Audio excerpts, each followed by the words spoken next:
Shalom, chers frères et sœurs. Ce dimanche 7 février 2021, nous méditons les lectures du livre de Job au chapitre 7, le psaume 146, la première lettre aux Corinthiens au chapitre 9 et l'évangile de Marc au chapitre 1, 29 à 39.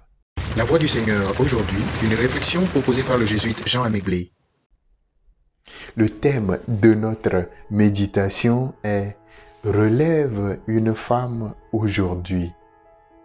C'est l'histoire d'une femme qui a épousé son mari depuis ses 19 ans. Elle a songé à un mariage sublime et fabuleux et d'un bonheur sans fin.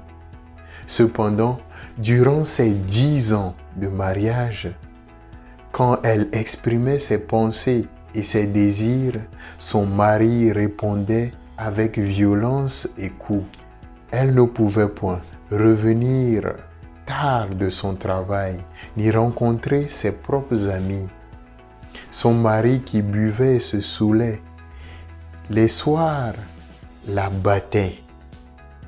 Elle ne pouvait pas s'en sortir jusqu'au jour où elle décida de prendre son téléphone et en présence de son mari, appela la police pour commander une pizza. Le policier a su détecter la crainte, l'anxiété dans la voix de la dame et elle a pu être sauvée de cette situation. Chers amis, les nuits de souffrance sont nombreuses non seulement pour Job, mais aussi pour plein de femmes qui sont emprisonnées dans leur propre maison, qui sont malheureuses dans leur couple, qui sont abusées émotionnellement, physiquement dans leurs relations amoureuses. Nos oncles, nos tantes, nos parents doivent dire non à cela.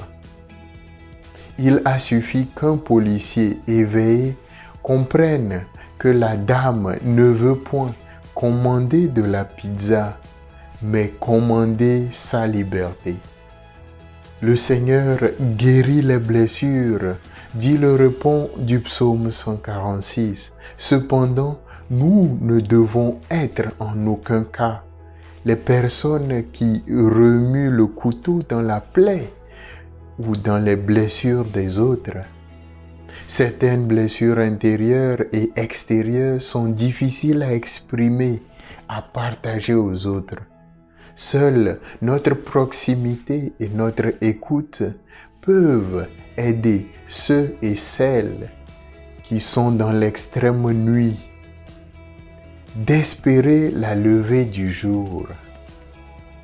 Il est souvent dit, quand il est difficile de parler, c'est à nous de faire l'effort d'écouter.